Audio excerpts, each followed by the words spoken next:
छत्तीसगढ़ आदिवासी स्थानीय स्वास्थ्य परंपरा एवं औषधि पादप बोर्ड के अध्यक्ष विकास मरकाम ने पदभार ग्रहण किया है। राजधानी रायपुर के पंडित दीनदयाल ऑडिटोरियम में पदभार शपथ ग्रहण एवं अभिनंदन समारोह का आयोजन किया गया था, जिसमें मुख्य अतिथि के रूप में सीएम विष्णुदेव साय शामिल हुए। इस दौरान मंत्री केदार कश्यप, टंकराम वर्मा, राम विचार नेताम, एसटी मोर्चा के राष्ट्रीय अध्यक्ष समीर उरांव, विधायक मोतीलाल साहू, नीलकंठ टेकाम सहित अलग अलग जिलों से कई जनप्रतिनिधि, वैद्यराज सहित बड़ी संख्या में लोग शामिल हुए। इस दौरान विकास मरकाम ने कहा कि मुझे गर्व है कि मुझे इस महत्वपूर्ण पद से नवाजा गया है। इस दौरान उन्होंने सीएम का आभार प्रकट करते हुए कहा कि सीएम साय के मंशानुरूप इस बोर्ड को और जन उपयोगी बनाएंगे। इस दौरान सीएम साय ने कहा कि इस बोर्ड का उद्देश्य है कि औषधि पौधे का संरक्षण करना, संवर्धन करना है। प्रदेश में 3000 से अधिक औषधि पौधे मिलते हैं और करीब 1500 का सर्वे भी हो चुका है, जिसकी खेती होने पर सरकार की तरफ से सब्सिडी का भी प्रावधान है। ऐसे फसलों का उत्पादन कर धान की फसल से ज्यादा कमाई की जा सकती है।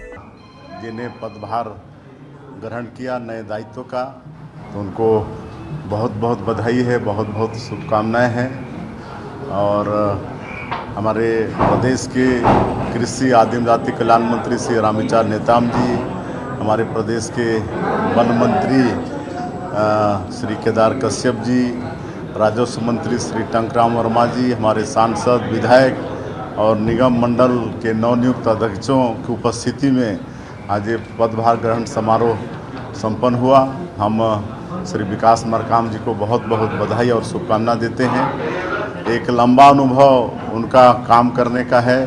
पहले एसटी आयोग में उपाध्यक्ष भी रहे हैं, एसटी मोर्चा में महामंत्री रहे, अभी वो प्रदेश के अध्यक्ष हैं। तो एक लंबा अनुभव है और ये बोर्ड उनके नेतृत्व में बहुत विकास करेगा और बड़ा लाभकारी बोर्ड है। इसमें जो हमारे वैद्य लोग हैं उनको संरक्षण संवर्धन उनका करना है, उनको ट्रेनिंग देके प्रमाण पत्र भी देना है। और ये जो औषधि पादप ये है, ये किसानों को मतलब प्रोत्साहित करेंगे खेतों में लगाने के लिए, और ये धान वगैरह के फसल से कई गुना ज़्यादा लाभकारी होगा। और इसका लगाने का भी और ख़रीदने का पूरा जिम्मेदारी बोर्ड का है। तो निश्चित रूप से इस बोर्ड के गठन से और इसमें मरकाम जी के दायित्व संभालने से हमारे लोगों को, हमारे विशेषकर बस्तर और सरगुजा संभाग के हमारे किसानों को भी इससे बहुत लाभ होने वाला है। बीते दिनों राज्य सरकार ने निगम मंडलों में नियुक्ति की थी, वहीं छत्तीसगढ़ राज्य औषधि एवं पादप बोर्ड का विकास मरकाम को अध्यक्ष बनाया गया है। आज उसका शपथ ग्रहण समारोह था और वो हमारे साथ मौजूद है, उनसे जानेंगे, बातचीत करेंगे। आपको राज्य सरकार ने इतनी बड़ी जिम्मेदारी है, किस तरीके से निर्वहन करेगी?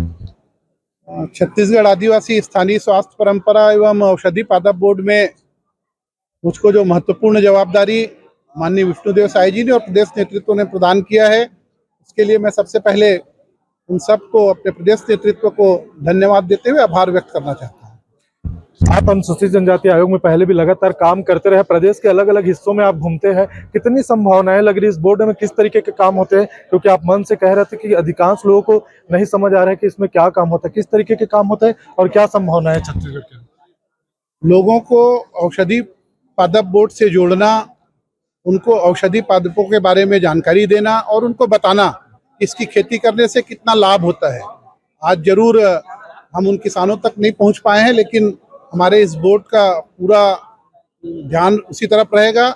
हम एक प्रोजेक्ट बना के काम करेंगे और चाहेंगे, छत्तीसगढ़ जो एक हर्बल स्टेट के रूप में जाना जाता है, आज जंगलों में जरूर हमारा हर्बल भरपूर मात्रा में व्याप्त है, तो हमारे किसान भी उसका फायदा उठाएं। और रबी में जब वो धान का फसल लेते हैं, उसकी जगह पे धान के फसल में आपको मालूम है कि कैसे कितनी पानी की जरूरतें पड़ती है और वाटर लेवल की क्या स्थिति है, तो रबी के फसल में कम से कम हमारे इस औषधि पादप को वो उगाएं और उसका लाभ वो लोग पाएं, इसका प्रयास करेंगे।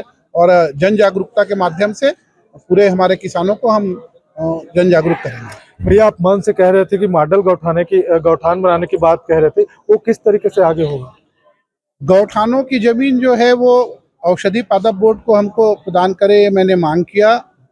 उसके माध्यम से हम स्व सहायता समूह की बहनों को लेकर औषधि पादप का एक मॉडल बनाएंगे। हम उनको बताएंगे कि कैसे यहाँ औषधि के पौधे तैयार होते हैं, कैसे इनका प्रोसेसिंग होता है और उसके बाद उसको देख के किसान जो है आकर्षित होगा और किसान जब देखेगा तो समझेगा और जानेगा कि इससे कितने फायदे हैं। जी भी आज बड़ा अच्छा मौका है उन तमाम लोगों के लिए जो यहाँ मौजूद थे और क्षेत्र के लोगों के लिए क्या बोलना चाहिए? मैं सभी लोगों को बोलना चाहता हूँ कि पुराने समय से हमारी जो परंपराएं रही हैं उन परंपराओं को हमको जीवित रखना है। मैंने अपने उद्बोधन में यह भी कहा कि मोर मेड़ मोर पेड़। पहले हम अपने खेतों में पेड़ लगाते थे, आज वो पेड़ लगाने की परंपरा खत्म हो गई है। हर पेड़ में, हर खेत में महुआ के पेड़ होते थे, कौवा के पेड़ होते थे। कौवा को आज अर्जुन शाल के रूप में हम जानते हैं। अर्जुनारिष्ट जो है वो आज दिल की बीमारी के लिए सर्तिया उसकी दवाई है। तो आज इस माध्यम से मैं कहना चाहता हूं कि सभी किसान मोर मेड़ मोर पेड़ का चरितार्थ करते हुए अपने खेत में कम से कम एक कौवा का पेड़ लगाएं। जी भैया आपको बहुत बहुत बधाई, शुभकामनाएं बड़ी जिम्मेदारी के लिए। तो ये थे विकास मरकाम जी जिनसे हमने बात किया, वो अभी नए अध्यक्ष बनाया गया है। आज उनका पदभार ग्रहण था। उन्होंने सीधे तौर पर कहा है कि प्रदेश में तमाम लोगों को लेकर जितनी भी अपार संभावना है उसको लेकर सबको लेकर साथ चलेंगे और निश्चित तौर पर इस दिशा में बड़ा कार्यक्रम उनके द्वारा किया जाएगा। जितेंद्र साहू, बस्तर एक्सप्रेस के लिए, रायपुर। बस्तर एक्सप्रेस चैनल को सब्सक्राइब बटन पर क्लिक करें और बेल आइकन दबाएं ताकि आपको हमारे नए वीडियो की नोटिफिकेशन मिलती रहे।